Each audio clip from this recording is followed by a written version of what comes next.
സ്നേഹമുള്ളവരെ, ഇതാണ് നമ്മുടെ അവസ്ഥ. ഇത്ര ഈ സർവജ്ഞനായ തമ്പുരാൻ നമ്മുടെ ഉള്ളിലുണ്ടായിട്ടും നമ്മൾ അറിയുന്നില്ല. അതിൻ്റെ ഒരു കാരണം നമ്മുടെ മുഴുവൻ ശ്രദ്ധ ഈ ലോകത്തിലും ലോകത്തിൻ്റെ ആഗ്രഹങ്ങളിലും ലോകത്തിൻ്റെ കണക്കുകൂട്ടലുകളിലും ഇങ്ങനെ കുടുങ്ങിക്കിടക്കുകയാണ്. എന്നാൽ അന്ന് കർത്താവ് എന്നെ അതിൽ നിന്നൊക്കെ അങ്ങ് മോചിപ്പിച്ചു.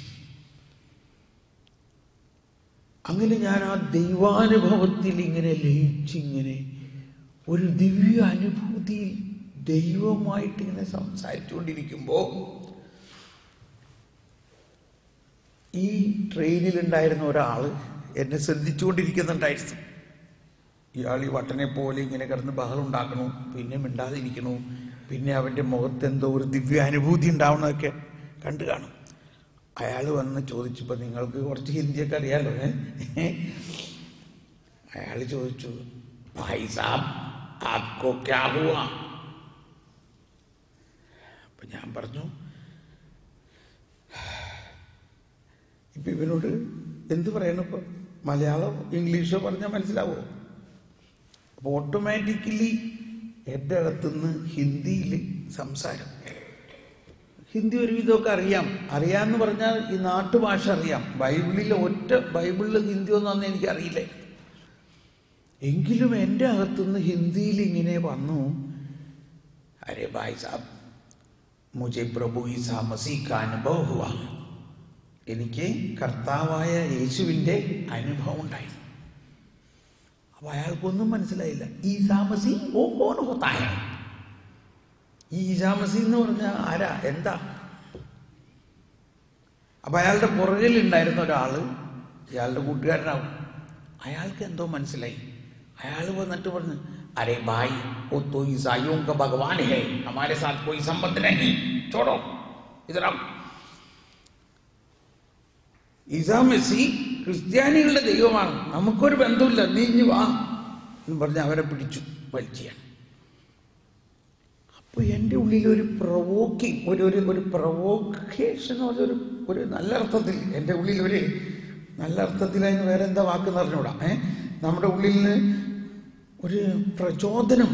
അങ്ങനെ പറയരുത്. ഞാനങ്ങ് ഉടനെ പറയാൻ തുടങ്ങി, അരേ സമ്മത് പോലോ, ഈസാ മസീഹ് ईसाइयों का कोई प्राइवेट प्रॉपर्टी नहीं है.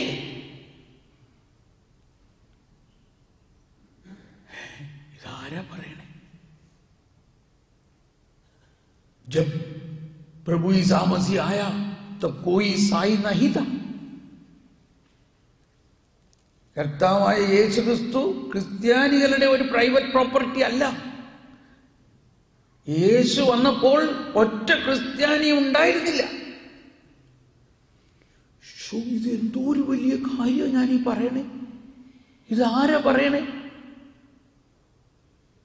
ഇപ്പോഴെനിക്ക് മനസ്സിലായി ആരെനിക്കായി പോകും.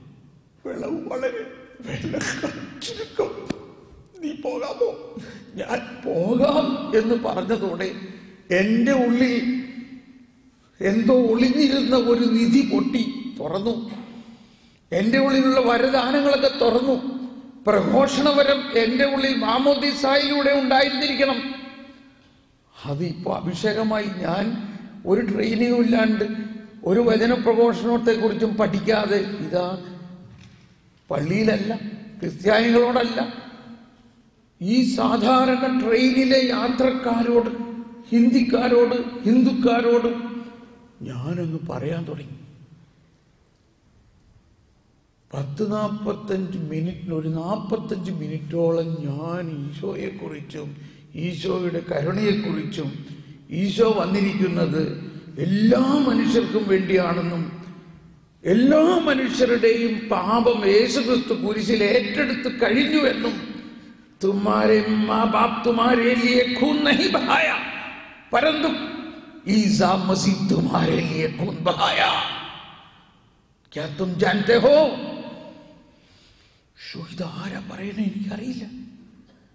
നിന്റെ അപ്പനും അമ്മയും നിനക്ക് വേണ്ടി രക്തം ചിന്തിയിട്ടില്ല, പക്ഷേ കർത്താവായ യേശു ക്രിസ്തു നിനക്ക് വേണ്ടി രക്തം ചിന്തി. നിനക്കറിയോ? സത്യമല്ലേ ഇത്? സത്യം പറയുമ്പോ അത് ഹൃദയത്തിൽ അങ്ങ് തുളച്ച് കയറുകയാണ് ആളുകളുടെ. എന്തിനു പറയണു? ഒരു വലിയ പ്രകാശം. ആ ആദ്യം ചോദിച്ച ആൾ എന്നോട് പറയാണ്, ഭായ് സാബ് ആപ്കെ പാസ് ഈസാ മസീഹ് കാ ഓട്ടോബയോഗ്രഫി ഹോഗാ ക്യാ? ആ കർത്താവ് ഈശോ മിശിഹയുടെ ഓട്ടോബയോഗ്രഫി ഉണ്ടോ? ഞാൻ പറഞ്ഞ അതിന് ഓട്ടോബയോഗ്രഫി എന്നല്ല പറയാം, അതിന് ബൈബിൾ എന്നാ പറയാം. എന്നിട്ട് എൻ്റെ കയ്യിൽ ഒരു ഹിന്ദി ബൈബിൾ ഉണ്ടായിരുന്നു. ഞാൻ ആ ഹിന്ദി ബൈബിൾ എടുത്തിട്ട് അദ്ദേഹത്തിന് ഉടനെ ഗിഫ്റ്റായിട്ട് കൊടുത്തു. ബൈബിൾ ആദ്യമായിട്ട് ആർക്കെങ്കിലും കൊടുക്കുമ്പോൾ ശ്രദ്ധിക്കണം. ഞാൻ ഉടനെ അതിൽ എടുത്ത് പറഞ്ഞു, ഇതേണ്ട, നീ ഈ മർക്കോസിൻ്റെ സുവിശേഷം 16 അധ്യായമുള്ളൂ, ഇതും ആദ്യം വായിക്കണം, എന്നിട്ട് ബാക്കിയുള്ളത് വായിക്കാം. അവനത് ആ ട്രെയിനിൽ നിന്ന് തന്നെ 2 മണിക്കൂർ കൊണ്ട് വായിച്ചു തീർക്കാവുന്നുള്ളൂ. അതോടെ കർത്താവ് ഈശോ മിശിഹായുടെ ബയോഗ്രഫി അവന് മനസ്സിലാവും.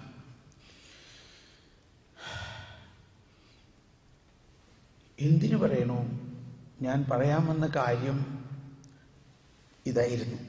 ഞാൻ എൻ്റെ ഉള്ളിൽ പരിശുദ്ധാത്മാവ് വസിക്കുന്നു എന്നും പരിശുദ്ധാത്മാവ് ദൈവമാണെന്നും എന്നെ ഒരിക്കലും വിട്ടു പോകില്ല എന്നും ഉള്ള വലിയ ഒരു ബോധ്യം എനിക്കന്നുണ്ടായി.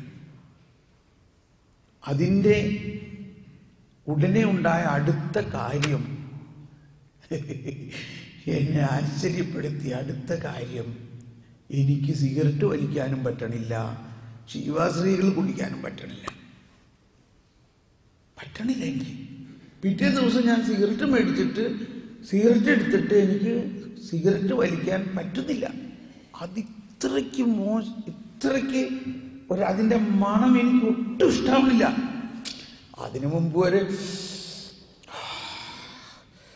ഇങ്ങനെ സിഗരറ്റ് വലിച്ച് ആസ്വദിച്ചിരുന്ന ഞാൻ, ഈ പരിശുദ്ധാത്മാവ് എന്നിൽ വസിക്കുന്നു, എൻ്റെ ജീവിതത്തിൽ ലയിച്ച ആ നിമിഷം മുതൽ എനിക്ക് പറ്റുന്നില്ല.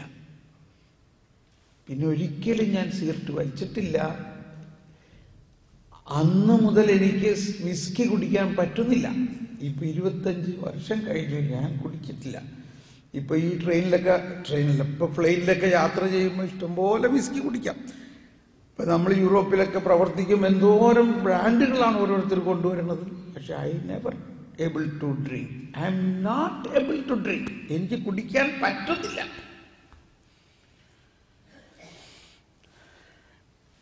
ഞാൻ പറഞ്ഞു വന്നത്, നമ്മുടെ ജീവിതത്തെ രൂപാന്തരപ്പെടുത്തുന്ന എ ട്രാൻസ്ഫോമിങ് പവറാണ് ഈ പരിശുദ്ധാത്മാവ് എന്നുള്ളതാണ് ഞാൻ പറയാൻ ആഗ്രഹിച്ചു വന്ന പോയിന്റ്. പക്ഷെ അതിലേക്ക് ഇതെല്ലാം പറയേണ്ടി വന്നു. A Christian life is not led by our own human ideas, but it is led by the Holy Spirit. അന്ന് എന്നിൽ വസിക്കുന്ന പരിശുദ്ധാത്മാവിനെ കുറിച്ചൊരു ഗാനം നോക്കിയിട്ട് എനിക്ക് എങ്ങും കിട്ടിയില്ല. എല്ലായിടത്തും ഉള്ള പാട്ടുകൾ പരിശുദ്ധാത്മാവ് എഴുന്നള്ളി വരണേ, പരിശുദ്ധാത്മാവ് പറന്നിറങ്ങണേ. അങ്ങനെ ഞാൻ തന്നെ ഒരു പാട്ട് പോലെ പ്രാർത്ഥിക്കാൻ തുടങ്ങി. ജീവജലത്തിൻ അരുവിയായി എന്നിൽ നിറഞ്ഞ് കവിഞ്ഞൊഴുകണേ എന്നൊക്കെ പറഞ്ഞ് പാടാൻ തുടങ്ങി. പരിശുദ്ധാത്മാവെ എന്നിൽ വസിക്കണ പരിശുദ്ധാത്മാവെ, ആത്മാവെ എന്നിൽ വാഴും. അങ്ങനെ പാടാൻ തുടങ്ങി കർത്താവ് പരിശുദ്ധാത്മാവിനോട് പറഞ്ഞു, നീ ഒരു ഗാനം അങ്ങ് എഴുതു. 25 വർഷം മുമ്പ് എഴുതിയ ഗാനമാണ് നമ്മളിവിടെ പാടിയത്. ഇത് അന്ന് ശേഷം എല്ലാ ദിവസവും ഞാൻ പാടുന്നതും എല്ലാ ദിവസവും ഇതാണ് എൻ്റെ പ്രാർത്ഥന. കഴിഞ്ഞ ആഴ്ച ഞാൻ അയർലൻഡിലായിരുന്നു. അപ്പോൾ എന്നെ എയർപോർട്ടിൽ നിന്ന് കൊണ്ടുപോയ നമ്മുടെ മലയാളി സുഹൃത്ത്, അദ്ദേഹം ഭയങ്കര താല്പര്യമായി തോമസ് പോളിൻ്റെ കൂടെ ഇങ്ങനെ യാത്ര ചെയ്യാമല്ലോ. പറഞ്ഞു, ബ്രദറെ ബ്രദറിൻ്റെ കൂടെ ഇങ്ങനെ വണ്ടിയിലിരുന്ന് പോകാൻ സാധിച്ചത് നല്ല കാര്യം. ഞാൻ പറഞ്ഞ് അതൊന്നുമല്ല നല്ല കാര്യം. നമ്മൾ ഈ യാത്രയിൽ എന്തെങ്കിലും കർത്താവിനെ കുറിച്ച് സംസാരിക്കുക, നിനക്ക് എന്തെങ്കിലും സംശയം ഉണ്ടെങ്കിൽ ചോദിക്കുക, ഞാൻ നിനക്ക് വേണ്ടി പ്രാർത്ഥിക്കാം. ഇത് കിട്ടുന്ന ഒരു ചാൻസാണ്. കണ്ടോ, 2 മണിക്കൂർ ഡ്രൈവ് ഉണ്ട്. 2 മണിക്കൂർ നമുക്ക് കർത്താവിനെ കുറിച്ച് പറയാം. നമുക്ക് ചക്കൻ മാങ്ങയുടെ കാര്യമൊക്കെ പറഞ്ഞിട്ട് എന്താ കാര്യം? അപ്പം അവനും അവൻ്റെ ഭാര്യയും പിള്ളേരൊക്കെ ഉണ്ടായിരുന്നു. നല്ലൊരു അവസരം. അവൻ ചോദിച്ചു,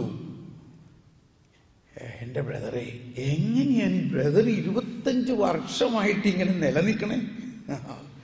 നല്ലൊരു ചോദ്യം അല്ലേ? നല്ലൊരു ചോദ്യം. ബ്രദറെ, ആ നിലനിൽപ്പിൻ്റെ വരത്തിന് വേണ്ടി ഒന്ന് പ്രാർത്ഥിക്കും. ഞങ്ങളൊക്കെ ഒരു ധ്യാനം കൂടി കുറച്ച് ദിവസത്തേക്ക് അതിൻ്റെയൊക്കെ ഒരു വീര്യമുണ്ടാവും. അത് കഴിഞ്ഞത് വീണ്ടും തളർന്നു, പ്രാർത്ഥിക്കാനും പറ്റണില്ല, പല പ്രശ്നങ്ങളാണ്. അപ്പം ഞാൻ പറഞ്ഞു, മോനെ, ബേസിക് ആയിട്ടുള്ള പോയിന്റ് ഇതാണ്. പരിശുദ്ധാത്മാവ് ആണ് നമ്മളിൽ ക്രിസ്തീയ ജീവിതത്തിൻ്റെ ഉറവ, ചാലകശക്തി എന്ന് ഉള്ള വിശ്വാസവും അതിൻ്റെ അനുഭവം ഉണ്ടാകണം. പരിശുദ്ധാത്മാവ്, അപ്പോൾ ഞാൻ നമ്മുടെ വിശ്വാസ പ്രമാണത്തിൽ എന്താ? കർത്താവും ജീവദാതാവുമായ പരിശുദ്ധാത്മാവും, പിതാവിനോടും പുത്രനോടും സമനായവനും, പിതാവിനോടും പുത്രനോടുമൊപ്പം ആരാധിക്കപ്പെടുന്നവനും. മനസ്സിലാക്കണം, പിതാവിൽ നിന്നും പുത്രൻ ഉത്ഭവിക്കുന്നവനും ദൈവം തന്നെയായ പരിശുദ്ധാത്മാവ് നമ്മിൽ വസിക്കുന്നുണ്ട്. നീ എത്ര വലിയ പാപിയാണെങ്കിലും പരിശുദ്ധാത്മാവ് നിന്നെ വിട്ടു പോകില്ല. പരിശുദ്ധാത്മാവ് നിന്നിൽ വസിക്കുന്നത് നിന്റെ പാപത്തിൽ നിന്നും നിന്നെ മോചിപ്പിക്കാനും, നിന്നെ വിശുദ്ധീകരിക്കാനും, നിന്നെ ശക്തീകരിക്കാനും, നിന്നെ നീതീകരിക്കാനും, നിന്നെ മഹത്വീകരിക്കാനുമാണ്. അതിന് അദ്ദേഹത്തിന് അതൊക്കെ എങ്ങനെ ചെയ്യണമെന്ന് അറിയാം. നീ പഠിപ്പിക്കൊന്നും വേണ്ട, നമ്മൾ അതിനങ്ങ് വിട്ടുകൊടുത്താൽ മതി. ഇവനങ്ങ് വണ്ടി നിർത്തി, സൈഡിൽ നിർത്തിയിട്ട് പറഞ്ഞു, ഞാൻ എന്താ ഈ കേൾക്കണേ? അവൻ്റെ ഭാര്യയും പറയാണ്, ബ്രദറെ, ഞങ്ങൾ ഇത്രയും നാളും വിചാരിച്ചേക്കണത് നമ്മൾ പാപം ചെയ്യുമ്പോൾ പരിശുദ്ധാത്മാവ് നമ്മളെ വിട്ടു പോകുമെന്നാണല്ലോ.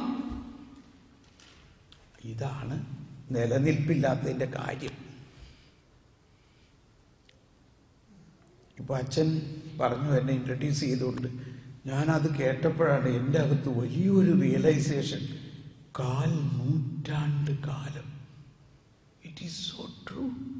4 നൂറ്റാണ്ട് കാലം ഞാൻ എൻ്റെ ജോലിയും സകലതും ഉപേക്ഷിച്ച് കർത്താവിന് വേണ്ടി മാത്രം ഇറങ്ങി എന്നുള്ളതാണ്. ഇന്ന് ഞാൻ തിരിഞ്ഞു നോക്കുമ്പോൾ ഇതെങ്ങനെ സാധിച്ചു എന്ന് എനിക്ക് തന്നെ മനസ്സിലാവുന്നില്ല.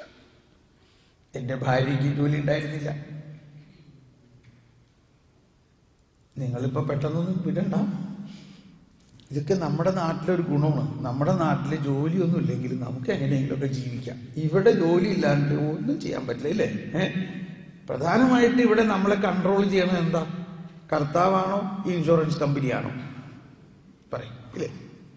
ഇൻഷുറൻസ് ഇല്ലാതെ എത്ര തമ്പുരാൻ കർത്താവ് ഉണ്ടെന്നൊക്കെ വിശ്വസിച്ചാലും ഈ നാട്ടിൽ ജീവിക്കാൻ പറ്റൂല, ഇല്ലേ?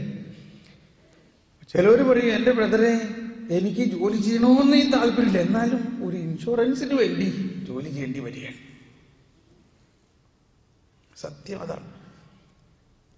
ഈ ജോലിയുടെ ഒന്നും ആവശ്യമൊന്നുമില്ല വാസ്തവത്തിൽ. 20 വർഷത്തിലധികം ഞാൻ നല്ല ബെസ്റ്റ് എഞ്ചിനീയറായിട്ട് ജോലി ചെയ്തതുകൊണ്ട് എൻ്റെ തലമുടി മുഴുവനും പോയി എന്നല്ലാണ്ട് എനിക്കൊരു ഗുണവും കിട്ടിയില്ല. അതുകൊണ്ട് നിങ്ങൾ വലിയ ജോലി ബന്ധമില്ല ആളൊന്നുമായിട്ട് നടക്കുന്ന കാര്യമൊന്നുമില്ല. ഉള്ള കാര്യം ഞാൻ പറയാം. ഞാൻ നിങ്ങളെ ഡിസ്കറേജ് ചെയ്യല്ല. ഏറ്റവും വലിയ ജോലിയാണ് ഞാൻ ചെയ്യണത്. I am a ambassador of Jesus Christ. ഇത് എന്നെ മാത്രമല്ല, നിങ്ങളെല്ലാവരുടെയും വിളിയാണിത്. ആ പ്രമോഷൻ നിങ്ങൾക്ക് തന്നിട്ട് നിങ്ങളാരും സ്വീകരിച്ചിട്ടുണ്ടാവില്ല, അല്ലെങ്കിൽ ആ ലെറ്റർ എവിടെയെങ്കിലും കിടക്കണ്ടാവും. മാമോദീസയിൽ തന്നെ ഇതൊക്കെ കിട്ടിയിട്ടുള്ളതാ. നമ്മൾ ഈ ലോകത്തിൻ്റെ ജോലിയിൽ ഇങ്ങനെ കുടുങ്ങി പലതും സമ്പാദിച്ച് ഇങ്ങനെ ജീവിക്കണം. No problem. പിന്നീട് നമുക്ക് അതിനകത്തേക്ക് വരാം. എങ്കിലും ഇപ്പോൾ എൻ്റെ അകത്ത് ഇത് ആത്മക്കാരുടെ മാസമല്ലേ, എല്ലാ ദിവസവും നമ്മൾ ഈ ഒപ്പീസൊക്കെ ചെല്ലുന്നുണ്ട്. ഈ ഒപ്പീസ് ആർക്ക് വേണ്ടിയാണ് ചെല്ലണേ? നമുക്ക് വേണ്ടി ഇപ്പോൾ ഒന്ന് ഒപ്പീസ് ചെല്ലി നോക്ക്. നമ്മൾ മരിച്ചു കഴിഞ്ഞിട്ട് ചെല്ലാൻ പോണ ഒപ്പീസ് ഈ ജീവിക്കണ കാലത്തൊന്ന് ചെല്ലി നോക്ക്. വലിയ ഒപ്പീസ് ചെല്ലണം. ഒന്നും വേണ്ട, ഈ ഒപ്പീസ് പുസ്തകം ഒന്ന് വായിച്ചാൽ മതി. ഞാനിത് വായിച്ചപ്പോഴാണ് എനിക്ക് തോന്നിയത്, എടാ ഇത് ഭയങ്കര മനോഹരമായിട്ടുള്ള കാര്യങ്ങളാണ് ഇതിനകത്ത് എഴുതിയേക്കണത്. ഇത് ഈ മരിക്കുന്നത് വരെ കാത്തിരിക്കേണ്ട ആവശ്യം എന്താ? ഇതൊക്കെ അറിയാം. പാടട്ടെ ഒരു സ്റ്റാൻസ പാടട്ടെ. ഇത് നിങ്ങൾ മരിച്ചു കഴിയുമ്പോൾ മറ്റുള്ളവർ പാടാൻ പോണത് ഇപ്പം നിങ്ങൾ തന്നെ ഒന്ന് പാടാൻ വേണ്ടിയിട്ടാണ്. ആർക്ക് വേണ്ടി? നമുക്ക് വേണ്ടി. ഈ ശവസംസ്കാര ശുശ്രൂഷയൊക്കെ കഴിഞ്ഞ് വരുമ്പോൾ നമുക്ക് എന്തൊരു അനുഭവം, എന്താ ഒരു ജ്ഞാനം കൂടി അനുഭവം ഇല്ലേ? അയാൾ പോയി, അയാൾ സ്വർഗത്തിലാണ്, നമ്മളിവിടെ പാട്ടും പാടിക്കുന്ന നടക്കാണ് ഒപ്പീസൊക്കെ ചെല്ലി. പോയി മറയുന്നീ ക്ഷണഭംഗുരമാ ലോകവുമതിലേ ജഡികാശകളും അക്ഷയരാജ്യം നേടാനുതകും നിക്ഷേപങ്ങൾ കരുതുക നമ്മൾ. കേട്ടല്ലോ? ഒന്നെല്ലാവരും നേറ്റുപാടി ഒന്നുകൂടി ആദ്യം മുതൽ. പോയി മറയുന്നീ ക്ഷണഭംഗുരമാ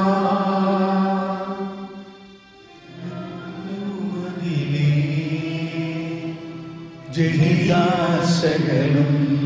ഒന്നുകൂടി എടുത്തോ. പോയി മറയുന്നീ ക്ഷണഭംഗുരമാ ലോകവുമതിലെ ജഡികാശകളും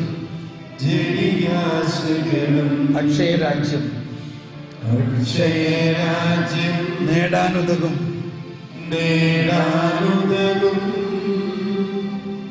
നിക്ഷേപങ്ങൾ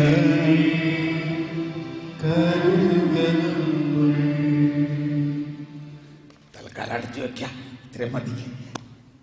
ഇത് ശരിക്കും ഒന്ന് കേൾക്കേണ്ടതാണ്. ഇതിൻ്റെ കാസറ്റും ഇതൊക്കെ യൂട്യൂബിലുണ്ട് കേട്ടോ. ഇതൊന്ന് മുഴുവനും കേൾക്കണം. കേൾക്കുമ്പോൾ നമുക്കുണ്ടാവുന്ന ഏറ്റവും വലിയൊരു പ്രോത്സാഹനം, ഇതിനാവശ്യമായിട്ടുള്ള നിക്ഷേപമെല്ലാം നമ്മളിലുണ്ട്. അക്ഷയമായ നിക്ഷേപങ്ങൾ. ഈ അക്ഷയമായ നിക്ഷേപങ്ങൾ നമ്മളിലുണ്ട്. പക്ഷെ ആ നിക്ഷേപം നല്ലൊരു വാക്ക് തന്നെ അല്ലേ? അതായത് ഒരു ട്രഷർ അല്ലേ? അതെപ്പോഴും ഹിഡൻ ആണെന്നാണ് ഈശോ പറഞ്ഞേക്കുന്നത്. ഈശോ തന്നെ പറഞ്ഞു ഹിഡൻ ട്രഷർ. ആ നിക്ഷേപങ്ങൾ ഉള്ള വയൽ കണ്ടുകിട്ടിയാൽ അത് കണ്ടുകിട്ടുന്നവൻ വളരെ സന്തോഷിച്ച് ഉള്ളതെല്ലാം വിറ്റ് ആ വയൽ വാങ്ങുന്നു. ഏതാണ്ട് ഇതുപോലെയാണ് എനിക്ക് സംഭവിച്ചത്. എന്നോട് കർത്താവ് പറഞ്ഞു, പിന്നെ ജോലി ഇതെല്ലാം ഉപേക്ഷിച്ച് നീ എൻ്റെ വേല ചെയ്യണം. അപ്പം ഞാൻ ചോദിച്ചു, ഞാൻ എങ്ങനെ ജീവിക്കും? എനിക്കൊരു ഉപജീവന മാർഗം വേണ്ടേ? നല്ല എൻജിനീയറിങ് ജോലി ചെയ്യുകയും നല്ല ശമ്പളത്തിലുണ്ടായിരുന്ന സമയമാണ്. അപ്പോൾ ഭാര്യയോട് ചോദിച്ചാൽ ഒരിക്കലും സമ്മതിക്കില്ല എന്നറിയാം. ഇതിപ്പോൾ നിങ്ങൾ സൂക്ഷിക്കണേ ഞാൻ ഈ പറയണത്. എല്ലാവർക്കും ഇത് ബാധകമല്ല. അതുകൊണ്ട് എല്ലാവരും ഭാര്യയോട് ചോദിക്കാണ്ടൊന്നും ചെയ്യണ്ടായല്ല. ഭാര്യയോടൊക്കെ ചോദിച്ചിട്ട് വേണം എല്ലാം ചെയ്യാൻ. എങ്കിലും ആ സമയത്ത് എന്നോട് പറഞ്ഞു, വലത് കരം ചെയ്യണത് ഇടത് കരം അറിയണ്ട.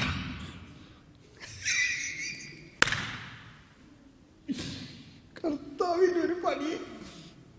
ഭാര്യ വെക്കേഷൻ നാട്ടിൽ പോയ തക്കത്തിന് ഞാൻ ജോലിയെല്ലാം വിട്ട് ഫുൾ ടൈം കർത്താവിൻ്റെ വേലയിലായി. ഭാര്യ വന്നിട്ട് ആൾക്ക് ഭയങ്കര പ്രയാസമായി. പ്രധാന പ്രയാസത്തിന് കാരണം ഭാര്യയുടെ എൻ്റെ അമ്മായിയപ്പൻ എന്നെ വലിയ ഇഷ്ടം. അപ്പച്ചൻ പെങ്കൊച്ചിന് നല്ല ഒരു ജോലിക്കാരനെ കൊണ്ട് കെട്ടിച്ചാൻ, എഞ്ചിനീയർ ജോലിക്കാരനെ കൊണ്ട് കെട്ടിച്ചിട്ട് ഇപ്പം എന്തുണ്ടായി എന്നുള്ളതാണ് പ്രശ്നം. ഒരുപാട് ബിസിനസ്സുകാരൊക്കെ വന്നിട്ട് ആ കല്യാണമൊക്കെ വേണ്ടാന്ന് വെച്ചിട്ടേ നല്ല ജോലിയുള്ള ഒരാളെ കൊണ്ട് കല്യാണം കഴിപ്പിച്ച ആ ആള് ഷൂ എന്ന് പറഞ്ഞാൽ ജോലി ഉണ്ടാവും. ഞാൻ പറഞ്ഞു എന്തിനാ വിശ്വസിക്കണേ, ജോലി നമുക്ക് എപ്പോൾ വേണമെങ്കിലും ഉണ്ടായിക്കാമല്ലോ. ക്വാളിഫൈഡ് ആയിട്ടുള്ള ആൾക്ക് ജോലി വലിയൊരു കാര്യമായിട്ടാണോ? പക്ഷെ ഇവർക്ക് ഇതൊന്നും മനസ്സിലാവണില്ല. ഷോ നമ്മളെങ്ങനെ ജീവിക്കും?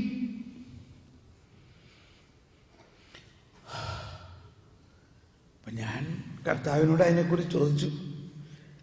കർത്താവ് ചില ഉത്തരങ്ങൾ തരണത് ചിലവർക്ക് എളുപ്പം മനസ്സിലാവും, ചിലവർക്ക് ഒട്ടും മനസ്സിലാവില്ല. വിശുദ്ധ ബെർണാഡത്തിന്റെ ഒരു ഫേമസ് എക്സ്പ്രഷൻ ഇങ്ങനെയാണ്: the one who has faith need no explanation, the one who has no faith no explanation is possible. അതിന് മറിച്ച് പറയുകയാണെങ്കിൽ no explanation is needed for those who believe, no explanation is possible for those who do not believe എന്ന മാതിരിയാണ്. എനിക്ക് ഒരു എക്സ്പ്ലനേഷനും വേണ്ടി വന്നില്ല. കർത്താവ് പറയാണ്, നീ ആകാശത്തിലെ പക്ഷികളെ നോക്കുവിൻ. നോക്കി. ഇത് നമ്മൾ കേട്ടേക്കണ വചനമല്ലേ? എന്തോരം കേട്ടേക്കണം, എന്തോരം പറഞ്ഞേക്കണം. പക്ഷെ അന്നൊന്നും നമ്മളുമായിട്ട് അതിനൊന്നും കണക്ട് ചെയ്തിട്ടില്ല. നീ അവയേക്കാൾ ശ്രേഷ്ഠനാണോ? തീർച്ചയായിട്ടും I am a child of God. എങ്കിൽ ആകാശത്തിലെ പക്ഷികളെ പരിപാലിക്കുന്നതിന് മുമ്പ് നിന്നെ ഞാൻ പരിപാലിക്കും. Praise the Lord. എൻ്റെ അപ്പോയിൻമെൻ്റ് ലെറ്റർ, പേ സ്ലിപ്പ് എല്ലാം അതിനകത്ത് അടങ്ങിയിരിക്കണം, ഇൻഷുറൻസ് ഒക്കെ ഇല്ലേ? I have understood. Very good, very good. ഞാൻ പറഞ്ഞു ദാറ്റ്സ് ഇനഫ്. അങ്ങനെ ഇരിക്കുന്ന കാലഘട്ടത്തിലാണ് എന്നെ കൂടുതൽ എങ്ങനെയാണ് ഈ ദൈവ പരിപാലനം ഉണ്ടാവണമെന്നുള്ളത് അപ്പോഴും എനിക്ക് മനസ്സിലായില്ല. എനിക്ക് ഉണ്ടാവുമെന്ന് എനിക്കറിയാം. പക്ഷെ എങ്കിലും ഈ മാസാവസാനമാകുമ്പോൾ കിട്ടിയിരുന്ന സാലറി ഇല്ലാത്ത സ്ഥലത്ത് ഒന്നും ഇല്ലാണ്ടാവുന്ന സമയത്ത് എങ്ങനെ നമ്മൾ ജീവിതം നയിക്കും? അപ്പോഴാണ് മദർ തെരേസയുമായിട്ട് കണ്ടുമുട്ടിയതും മദർ തെരേസയുടെ ഈ പ്രവർത്തന മണ്ഡലത്തെക്കുറിച്ച് മനസ്സിലായത്. നവീൻ ചൗള എഴുതിയ ബയോഗ്രഫിയാണ് എന്നെ വളരെ ആകർഷിച്ച ബയോഗ്രഫി മദർ തെരേസയുടെ. അതിൽ പറഞ്ഞിരിക്കുന്ന ഒരു കാര്യം ഇതാണ്: she left the Loreto only with 5 Indian rupees and 3 cotton sarees, and her capital was the faith, Jesus. അതെന്നെ അങ്ങ് സ്വാധീനിച്ചു. അപ്പോഴാണ് എനിക്ക് വിശ്വാസത്തിൻ്റെ ഒരു ശബ്ദം. അപ്പം ഈ ടേപ്പ് റെക്കോർഡറിൽ ഞാൻ തന്നെ ടേപ്പ് റെക്കോർഡ് ചെയ്യുന്നത്. കാരണം അന്ന് വചനത്തിൻ്റെ ടേപ്പൊന്നും കിട്ടാനില്ല. എന്നെ ഹിന്ദി ഏരിയയിൽ ആകർഷിച്ചൊരു കാര്യം, യോഹന്നാന്റെ സുവിശേഷത്തിൻ്റെ ആദ്യത്തെ വചനം. നമ്മൾ മലയാളത്തിൽ ആദിയിൽ വചനമുണ്ടായി, ഇംഗ്ലീഷിൽ in the beginning was the word എന്നാണെങ്കിൽ യോഹന്നാന്റെ സുവിശേഷത്തിൻ്റെ ഹിന്ദി വേർഷൻ വളരെ സ്പർശിച്ചൊരു കാര്യമാണ്. ഹിന്ദിയിൽ യോഹന്നാന്റെ സുവിശേഷത്തിൻ്റെ പ്രലോഗ് പറയുന്നത് ഇങ്ങനെയാണ്: ആദിമേം ശബ്ദ था, शब्द ईश्वर के साथ था, शब्द ईश्वर ही था, सब कुछ उसके द्वारा बना गया, उसके बिना कुछ भी नहीं बना, उसमें जीवन था, उस जीवन इंसान का ज्योति था, उस ज्योति अंधकार में चमकती है, अंधकार उसको नहीं बुझा सका. ഇത് മലയാളത്തിൽ പറയണം, ഹിന്ദിയുമായിട്ടുള്ള വ്യത്യാസം എനിക്ക് മനസ്സിലായത്, ആദിയിൽ വചനമുണ്ടായി എന്നൊക്കെ കേൾക്കുമ്പോൾ നമ്മൾ അതൊരു ലിഖിത രൂപത്തിലുള്ള ഒരു വചനത്തെയാണ് നമ്മൾ മനസ്സിൽ കാണുന്നത്, ഇല്ലേ? ആദിയിൽ വചനമുണ്ടായി, ശരിയാണ്. ആദിമേം ശബ്ദ ഥാ. അപ്പൊ ഈ വചനം ഈ ലിഖിത രൂപത്തിലല്ല ആദിയിലുണ്ടായത്. ഏത് രൂപത്തിലായിരുന്നു? ശബ്ദമായിട്ടായിരുന്നു. ആദ്യമേ ശബ്ദ ഥാ, ശബ്ദ ഈശ്വർ ഹി ഥാ. ആ ശബ്ദം ദൈവമായിരുന്നു. ഇതെന്നെ വളരെയങ്ങ് ആകർഷിച്ചു എന്ന് മാത്രമല്ല, ഞാൻ പറഞ്ഞു നമ്മളിതിങ്ങനെ വായിച്ചത് കൊണ്ട് മാത്രം പ്രയോജനമില്ല, ഒന്നില്ലെങ്കിൽ ശബ്ദമുയർത്തി വായിക്കണം. അപ്പൊ അതോടൊപ്പം റോമാക്കാർക്ക് എഴുതിയ ലേഖനത്തിൽ 10:17 പറയുന്നുണ്ട്, സുന്നേ സേ വിശ്വാസ് ഉത്പന്ന ഹോത്താ ഹേ. എല്ലാവരും ഒന്ന് പറഞ്ഞ, ഇച്ചിരി ഹിന്ദിയൊക്കെ പറയാൻ അറിയാലോ. സുന്നേ സേ വിശ്വാസ് ഉത്പന്ന ഹോത്താ ഹേ. ഇത് ഹിന്ദി ആണെങ്കിലും ഏതാണ്ട് മലയാളം പറയണോ, മനസ്സിലായോ ഇല്ലയോ അല്ലേ? ഉത്പന്ന ഹോത്താ ഹേ. ക്യാ ഉത്പന്ന ഹോത്താ ഹേ? വിശ്വാസ്. ആഹാ, അത് നല്ല ഐഡിയ ആണല്ലോ. അപ്പോഴാണ് ഞാൻ ഈ വചനം ഇങ്ങനെ ടേപ്പിൽ, അങ്ങനെ ഞാൻ തന്നെ റെക്കോർഡ് ചെയ്ത ആ വചനത്തിൻ്റെ ആദ്യത്തെ റെക്കോർഡിങ് വിശ്വാസത്തെക്കുറിച്ചുള്ള എബ്രായ ലേഖനത്തിലെ 11-ാം അധ്യായമാണ് ഞാൻ റെക്കോർഡ് ചെയ്തത്. സുന്നേസ് വിശ്വാസം ഉത്പന്നമൊത്ത. എന്നിട്ട് ഞാൻ ഇത് രാവും പകലും ഇങ്ങനെ കേട്ടുകൊണ്ടിരുന്നു. ബസ്സിലെ യാത്ര ചെയ്യുമ്പോഴും എഞ്ചിനീയറിംഗ് ഫീൽഡ് വർക്ക് ചെയ്യുമ്പോഴും ഒക്കെ ഈ ഇയർഫോൺ ഉണ്ടാവും. അപ്പോൾ ഇയർഫോൺ അന്നും ഇന്നും 25 വർഷമായിട്ട് ഇത് ഇപ്പോഴും ഉണ്ട് ഇല്ലേ? അന്ന് ഇതേമാതിരി ടെലിഫോൺ കേൾക്കാനൊന്നും വേണ്ടിയല്ല. അപ്പോൾ ഇയർഫോൺ ഇങ്ങനെ വെച്ചുകൊണ്ടിരിക്കുമ്പോൾ അന്നത്തെ കാലത്തൊക്കെ സാധാരണ ആൾക്കാർ എന്താ വിചാരിക്കുക? ഈ ആൾക്ക് ചെവി കേൾക്കാൻ പാടില്ലാത്തതുകൊണ്ട് ചെവി കേൾക്കണ മെഷീൻ വെച്ചേക്കാന്നല്ലേ വിചാരിക്കുക. അപ്പോൾ ഈ ഇയർഫോൺ ഇങ്ങനെ കാണും, ടേപ്പ് റെക്കോർഡർ പോക്കറ്റിലുണ്ട്. ഞാനിങ്ങനെ യാത്ര ചെയ്യുന്ന നേരത്ത് ഈ വണ്ടിയിൽ ബസ്സിലേക്കുള്ള ആളുകൾക്ക് അപ്പോൾ ശരിക്കും മനസ്സിലായി ഇയാൾക്ക് കേൾക്കാൻ എന്തോ അസുഖമുള്ളത് കൊണ്ടാണ്. അതുകൊണ്ട് പറയുന്നത് അടുത്ത സ്റ്റോപ്പിൽ ഇറങ്ങോട്ടോ ആ എന്ന് പറഞ്ഞാൽ ശരിക്കും നമുക്ക് കേൾക്കാൻ പറ്റാത്തതുകൊണ്ട് എല്ലാവരും വിചാരിച്ചു ഇയാള് കേൾക്കാൻ പറ്റാത്ത ആളാണ്. പക്ഷെ ഞാൻ എന്താ കേട്ടുകൊണ്ടിരിക്കണേ? ആദ്യമേ ശബ്ദ था, शब्द ईश्वर के साथ था, शब्द ईश्वरी था. അങ്ങനെ എനിക്ക് മനസ്സിലായി ഈ വിശ്വാസം വർദ്ധിക്കുന്നത് കാതിലൂടെ വചനം നമ്മുടെ ഹൃദയത്തിൽ വരണം, കണ്ണിലൂടെ അല്ല ഹൃദയത്തിൽ വരുന്നത്, വായിക്കുന്നതിലൂടെ അല്ല ഹൃദയത്തിൽ വരുന്നത്. വായിക്കുന്ന ഒപ്റ്റിക്കലായിട്ട് നമ്മളിൽ വരുന്ന ഒരു ഡാറ്റ അത് ഓഡിയോ ആയിട്ട് പുറത്തു വരണം. ആ ഓഡിയോ ആയിട്ട് വരുന്ന ആ ശബ്ദം കാതിലൂടെ അകത്ത് പ്രവേശിക്കുമ്പോഴാണ് വിശ്വാസം വർദ്ധിക്കുന്നത്.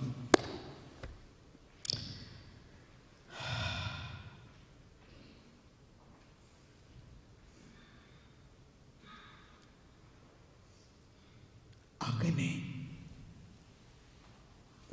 വിശ്വാസത്തിൻ്റെ ആഴമായ വിശ്വാസം വർദ്ധിക്കണം. ഇത് മാത്രം എൻ്റെ അകത്ത് ഇങ്ങനെ പരിശുദ്ധാത്മാവ് തരുന്നുള്ളൂ. വിശ്വാസം വർദ്ധിക്കണം. ആ പരിശുദ്ധാത്മാവിൽ ഉള്ള വിശ്വാസവും പരിശുദ്ധാത്മാവും ത്രിത്വൈക ദൈവവും എന്നിൽ തന്നെ ഉണ്ട്. I am carrying God within me. I am travelling with God. ഇതാണ്. അപ്പോൾ കമ്മിങ് ബാക്ക് ടു അയർലൻഡ്, അപ്പോൾ ഞാൻ ഇത് അവരോട് ഇങ്ങനെ എന്നിൽ വസിക്കുന്ന പരിശുദ്ധാത്മാവ്, അപ്പോഴാണ് അവരെ ഒരുപാട് തെറ്റിദ്ധാരണകളാണ്. അവർ പറയണു ഇന്ന ധ്യാന കേന്ദ്രത്തിൽ ഇങ്ങനെ പറയണു, ഇന്ന അച്ഛൻ ഇങ്ങനെ പറയണു, ഇന്ന അച്ഛൻ ഇങ്ങനെ പറയണു, ഇന്ന. ഞാൻ പറഞ്ഞു, എൻ്റെ മോനെ, you should have this book, catechism of the Catholic church. ഇത് മലയാളത്തിലുണ്ട്. ഇപ്പം നമ്മൾ നാട്ടിൽ നിന്നൊക്കെ വരുമ്പോൾ ചക്കയും മാങ്ങയൊക്കെ കൊണ്ടുവരാൻ 10-40 കിലോ ഉപയോഗിച്ചോ. പക്ഷേ ഒരു 2 കിലോ ഇങ്ങനത്തെ 2 പുസ്തകം, അല്ല ഇത് ഇംഗ്ലീഷാണ്, ഇത് നാട്ടിൽ ഇവിടെ നിന്ന് അങ്ങോട്ട് കൊണ്ടുപോയാൽ മതി. മലയാളത്തിലുള്ള കാറ്റക്കിസം പുസ്തകത്തിന് 1 കിലോ ഭാരമുണ്ട്. അങ്ങനത്തെ ഒരു 2 എണ്ണം നിങ്ങൾ കൊണ്ടുവരണം. 46 കിലോ കൊണ്ടുവരാമല്ലോ, 2 പീസ് ലഗേജ് ഉണ്ടെങ്കിൽ. 40 കിലോ എന്ത് വേണമെങ്കിലും കൊണ്ടുവരും. 6 കിലോ കാറ്റക്കിസം, ബൈബിൾ. ഇതൊക്കെ ഞാൻ പ്രാക്ടിക്കലായിട്ട് പറയണം.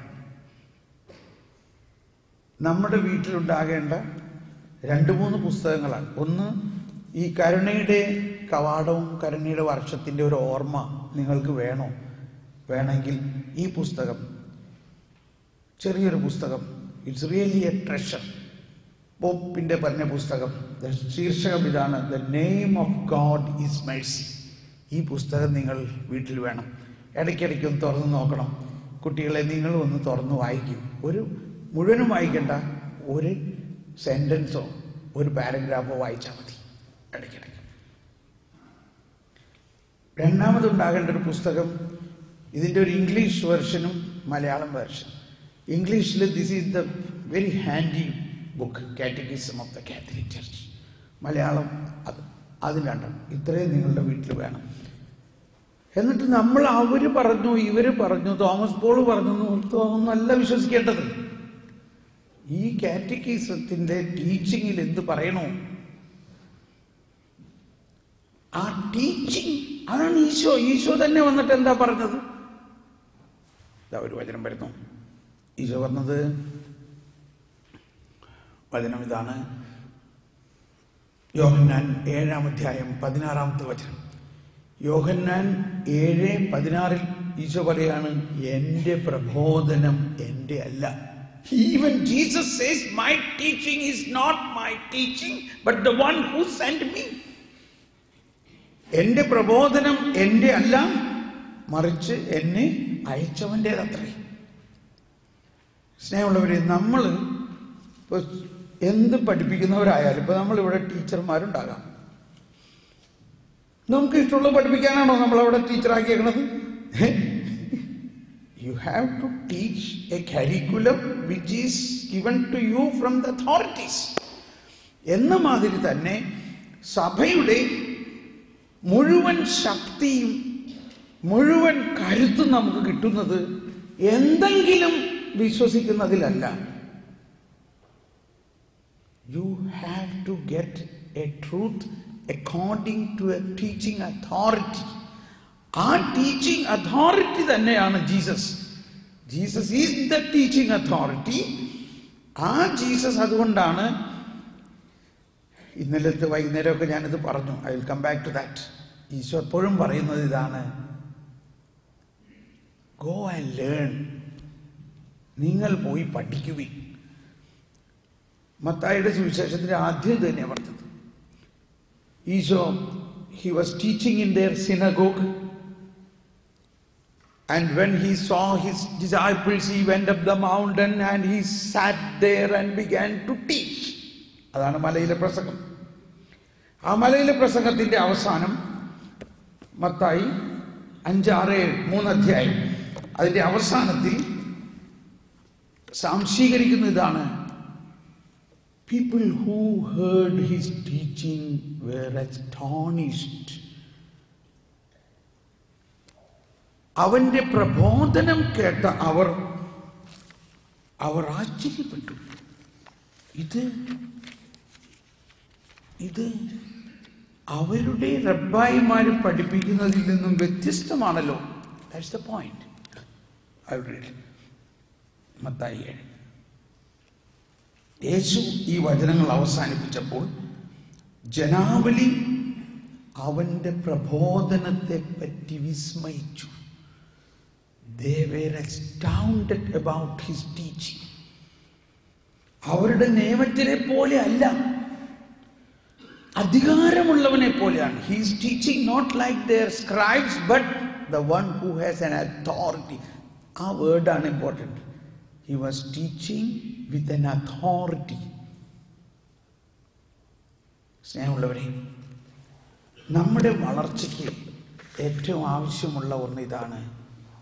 നമ്മൾ ചെറുപ്പം മുതലേ പലതും പഠിച്ചിട്ടുണ്ട്. അതിനകത്തൊരുപാട് കാര്യങ്ങൾ തെറ്റാണ്, അജ്ഞതയാണ്, യഥാർത്ഥമായതല്ല. ഞാൻ അജ്ഞതാന്ന് പറയുമ്പോൾ നിങ്ങൾ വിഷമിക്കരുത്. ഈശോ തന്നെ പറഞ്ഞിരിക്കുന്ന വേറൊരു വശം ഇതാണ്, people who lived in darkness have seen great light. എന്താണ് ഈ ഡാർക്ക്നെസ്? ഇപ്പൊ ഇവിടെ ലൈറ്റ് പോയോ? എന്തോ ഒരു ലൈറ്റ് പോയി. അതാണോ അവിടെ ഉദ്ദേശിക്കുന്ന ഡാർക്ക്നെസ്? സൂര്യൻ ഇരുണ്ടതാണോ ഡാർക്ക്നെസ്? നോ.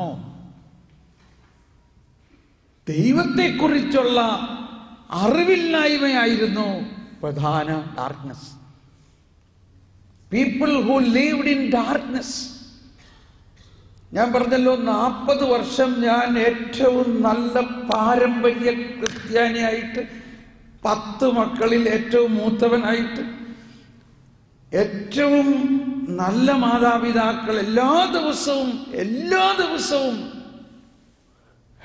ഞാനിവിടെ ഈ ആദ്യത്തെ നിലയിൽ ഇരിക്കുമ്പോൾ തന്നെ എൻ്റെ ഓർമ്മ, ആദ്യത്തെ നിലയിലിരുത്തി. ഞങ്ങൾ 10 മക്കൾ, 2 പേര് നേരത്തെ സ്വർഗത്തിൽ പോയി, 8 മക്കളും അപ്പനും കൂടി ഫ്രണ്ട് റോയിലിരുന്ന് കുർബാന അർപ്പിച്ചിട്ടുള്ളതാണ്. ഞാനിന്നും ഇടവക പള്ളി ചെല്ലുമ്പോൾ അതേ സ്പോട്ടിലേ എനിക്ക് ഇരിക്കാൻ പറ്റുന്നുള്ളൂ, വേറെ ഇരിക്കാൻ പറ്റില്ല. ഇല്ലേ?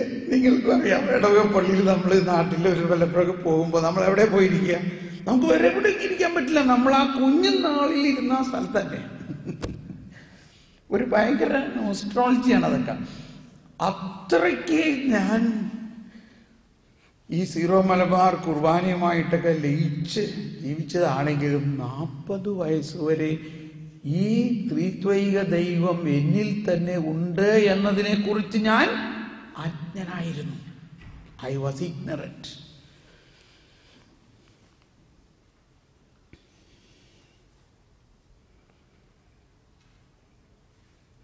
അത് തന്നെയാണ് ഈശോ പറയുന്നത്, പീപ്പിൾ. അപ്പൊ ഈ പീപ്പിൾ എന്ന് പറഞ്ഞാൽ ആരാണ് അവിടെ?